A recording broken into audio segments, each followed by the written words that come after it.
Le monde du vivant avec Jean-Yves Cretin, entomologiste et bien d'autres occupations passion autour de la nature. Jean-Yves, bonjour. Bonjour. Alors, une de ces dernières rencontres, vous nous avez parlé, s'il m'a posé question, d'un papillon, si je me souviens bien, la vanesse du chardon. C'est un papillon qui migre de nos régions vers le sud, mais aussi, il y en a quelques-uns qui vont de chez nous vers le nord pour y mourir. Une espèce de suicide. Alors, ça m'a fait penser à ce papillon, le monarque, du côté des Amériques, du nord au sud. Un papillon qui se nourrit par exemple de plantes toxiques qu'on appelle l'asclépiade ou plantes à venin. Et puis, c'est très curieux parce que il voyage, mais c'est pas toujours les mêmes. Oui, alors en effet, la vanesse du chardon, elle fait un peu la même chose que le monarque, c'est-à-dire que elle passe, si j'ose dire, elle se développe, la première génération de l'année se développe pour la vanesse en Afrique du Nord. Elle migre jusqu'en France, elle se reproduit en France, elle peut même remonter jusque, peut-être pas le cercle arctique, mais disons largement la Suède. Mais il n'y a pas de mouvement de descente. C'est-à-dire que les individus qui ont été fabriqués au fur et à mesure ne reviennent pas sur place. Alors que pour le monarque, qui est d'ailleurs un aphalidé, comme la même famille que les papillons dont on parle depuis quelques semaines, alors que le monarque, lui, a une génération qui hiverne, disons, au Mexique, pour faire simple, et puis ces papillons s'envolent vers le nord, et ils ont deux ou trois générations, la troisième arrive jusqu'au Québec, et puis depuis le Québec, il y a une génération qui redescend cette fois pour aller, si j'ose dire, repeupler les endroits où les papillons passent l'hiver normalement. Donc c'est un mécanisme qui est vraiment spécial. On ne peut pas le comparer avec celui des oiseaux. Un oiseau, une hirondelle, elle va migrer en Afrique, elle va passer la mauvaise saison, enfin la nôtre de mauvaise saison en Afrique, où elle trouvera des insectes, elle va revenir nicher par exemple en Franche-Comté, où elle aura des jeunes, et puis elle va repartir en migration en Afrique. C'est toujours la même. Alors qu'en effet, chez les papillons, c'est une succession de générations qui remonte, chez nous en tout cas, on serait dans l'hémisphère sud, on en discuterait autrement, mais qui remontent vers le nord, mais qui ne font pas machine arrière, classiquement, qui ne reviennent pas dans leur lieu d'origine. Au printemps, ceux qui sortent du Mexique, ils vont commencer par pondre, ça va faire des chenilles qui vont se nourrir de cette asclépiade. Voilà. Et puis, ces cette génération-là qui va ensuite... Une deuxième génération, mais que dire, cette première génération, elle meurt, mais elle donne des chances à une troisième qui meurt à chaque fois. Donc, c'est pas ces mêmes papillons qui... Oui, c'est très... Enfin... C'est très surprenant, on n'a pas d'explication d'ailleurs, enfin, pour l'instant on ne la connaît pas.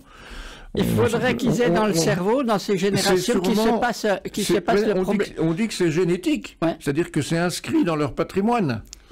C'est un petit peu comme si l'espèce humaine passait l'année en déplacement, mais évidemment...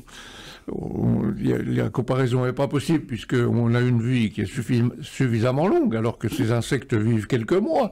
Mais en effet, c'est un des mystères de la vie, quoi. C'est un des mystères de la vie. Alors, autre chose, mais là, c'est du côté des mammifères, les lemmings. Les lemmings, c'est petits rongeurs qui boulottent et ils se développent à très très grande vitesse dans les steppes du Nord. Et puis, à un moment donné, comme ils sont trop nombreux, ils s'en vont. On a l'impression qu'ils vont se suicider. Mais c'est quasiment... Enfin, encore une fois, le terme de suicide n'est probablement pas celui qu'il faut employer, mais tout se passe comme si... au bout de quelques années, la population locale était devenue tellement importante qu'ils ont épuisé les ressources.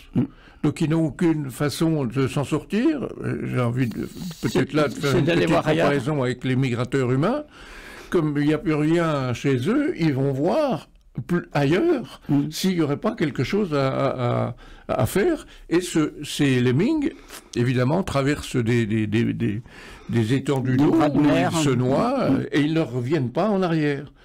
C'est ceux qui sont restés, si j'ose dire, sur place, qui vont de nouveau se développer. On a un peu la même chose avec les campagnols terrestres en Franche-Comté. En Franche-Comté, il y a des mouvements de pullulation. De pullulation, c'est tous les 5-6 ans, enfin, à la suite d'erreurs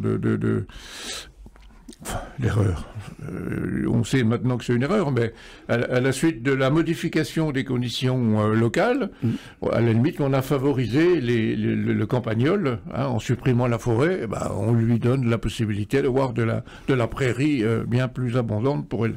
Et donc, cette surpopulation produit l'effondrement local, et puis c'est ceux qui restent qui finalement ont toute la place pour eux, puis se développent de nouveau progressivement. Et je pense que la population humaine on pourrait faire une comparaison, à mon avis, cette fois objective, avec les populations humaines. Oui, d'une autre manière, par exemple, chez les MIG, on dirait qu'ils se suicident, mais enfin, c'est une manière anthropomorphique. En fait, ils vont chercher... on échappe rarement à l'anthropomorphisme parce qu'on essaie de comparer d'autres phénomènes de la nature à ce qu'on fait, ou ce qu'on ferait, ou ce qu'on croit qu'on ferait, ou ce qu'on pense pouvoir faire. C'est ça l'anthropomorphisme.